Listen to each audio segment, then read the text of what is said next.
réjouir de la présence massive des participants à cet atelier, qui, comme vous le savez, porte sur une question importante, celle de cette thématique de l'entreprise en difficulté, et je voulais dire de l'entreprise nationale en difficulté.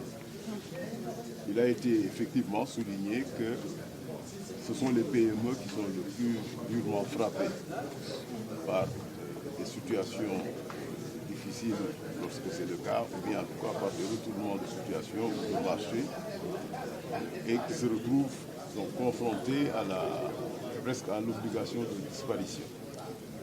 Nous avons donc estimé, en relation avec le Haut Conseil et avec les syndicats de travailleurs qui siègent, qu'il fallait peut-être nous arrêter un instant et revisiter aussi bien le dispositif que les causes qui envoient ces entreprises dans des situations d'extrême difficulté et qui peuvent provoquer leur disparition. Bien évidemment, l'État du Sénégal a mis en place un dispositif, je l'ai dit tout à l'heure, qui est remarquable par le fait que, d'abord au niveau de la primature, il s'agissait de prendre en charge les entreprises du secteur public et parapublic. Au niveau du ministère de l'économie et des finances, on a mis fort heureusement en avant la structure qui s'occupe de l'entreprise privée. Mais l'ADPME aussi s'est occupée en partie de la question. Le problème que nous soulevons, nous, c'est d'abord un problème de coordination. Parce que vous ne pouvez pas avoir un dispositif avec autant de structures et que les résultats ne soient pas à la hauteur.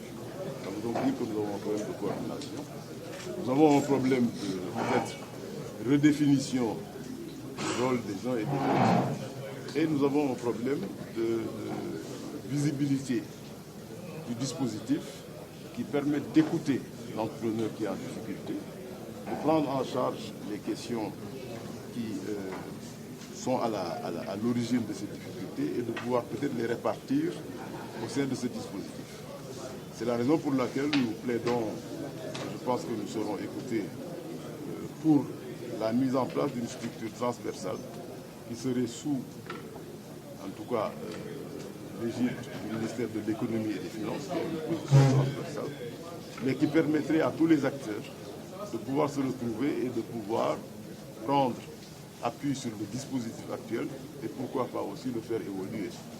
Nous pensons par exemple, et on le verra dans le débat, à des plateformes numériques qui permettent de recueillir les informations auprès des entreprises en difficulté et de pouvoir très rapidement leur permettre aussi d'avoir accès à des solutions.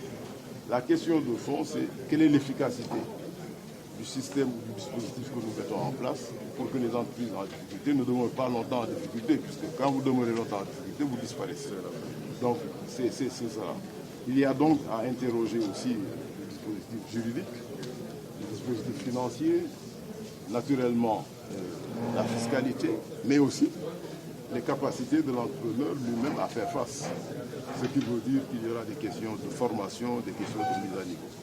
Mais tout cela est tellement dispersé qu'un atelier de cette nature permet de revenir un peu, de s'arrêter et de regarder vers quoi nous devons aller et quelle va être la prochaine feuille de route en relation avec le ministère de l'économie et des finances que je salue, puisqu'ils vont toujours accompagner le secteur privé. Le Haut Conseil du dialogue, nous sommes dans notre monde, j'allais dire, puisque nous sommes partie prenante au Haut Conseil et grâce au dynamisme de Madame la Présidente, les questions du secteur privé, mais des travailleurs, puisque les travailleurs sont très concernés par cette question-là, sont agités et ce genre d'atelier nous permet de mettre sur la table du gouvernement des mesures concrètes.